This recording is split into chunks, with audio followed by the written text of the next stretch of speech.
Both station clocks were defunct, and they were yet to install the silent digital types, and it sort of seemed like the workings of the world had ground to a halt, and that the inhabitants of this realm had come under some sort of spell from which they wouldn't wake, and I was the only person who had escaped it somehow, drifting just under the waves of some giant Arctic-like sea, with all of the layers I'd wrapped myself in wholly inadequate in the wake of each chuff of wind tipped with ice which ripped through me like a bullet through a t-shirt. And with it, time was pulling its seconds to hours, all of which I'd lost track of in the space after midnight, stumbling drunk, warm, indestructible, and then mere hours later, wet, cold, and only able to find a thimbleful of comfort, when fairly infrequently the wind died off for a sec. I considered walking home, but I didn't relish the thought, so I stood as cold as an ice pole and not seeing a silver lining, fingers bitter cold bony bananas on the end of my hands, perfumed with the smell of roast cigarettes and kebab res, with the wind biting at my earlobes and my bulimic thoughts eating themselves and puking themselves up, and eating themselves and puking themselves up again, and eating themselves and puking themselves up, and eating themselves. Needless to say, I hadn't noticed him appear on the platform opposite, only becoming alerted to the fact when I heard a cry and a coughing fit, and was odds to precisely remember if there had been a train which had preceded him. I was filled with dread as he headed towards the footbridge and seemed to spend an eternity coming over it. Of all the things outside the pages of storybooks, this is not what was needed at stupid o'clock on the first day of the year.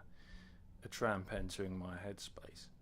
And I know it sounds, well, harsh, but who really wouldn't be thinking the same, in that sort of paranoid part of your head, and still a bit intoxicated? We're in the fucking Matrix, he shouted as he entered the shelter, his old eyes wide open, his weathered face nodding through the cold. We are? There'd been a series of events recent to that point that made me think that what he was saying wasn't far from the truth, if I'm honest. It sounds preposterous, but if he had turned round and offered me a red pill or a blue pill, I wouldn't have been wholly surprised. But he didn't. I'm chilled to me marrow now, he coughed after, and brought out a crumpled pack of Marlboro Lights then, and offered me one. I declined, thanking him, as he put one in his mouth and lit it after several attempts. I've not been out of hospital long neither, he said. Discharged 2 days after Christmas. They threw me out, the bastards. They could do nothing for me. It's all of them bugs that are flying around them places lately, I offered. I don't like them. Give me the creeps. You might be better off out of there. He said nothing to this and sort of ran his tongue through the trench between his top teeth and top lip as he took my aimless comment in and prepared himself for another puff of the fag. Is this a train to London? He asked moments later. I don't think so, I shivered, and stared down at the platform, sheen wet like it was sweating in the cold overhead strip lights of the shelter.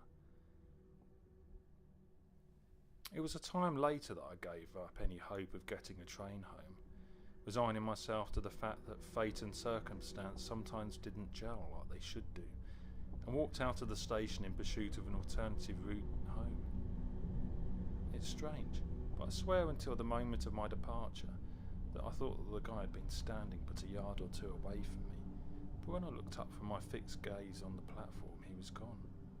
I felt since that I hadn't been so deep in thought, that I hadn't clocked that he had left. The cold and the situation had made me too alert for that. I hadn't seen or heard him clatter it back over the footbridge either. Indeed, I'm at odds to explain exactly what happened at all.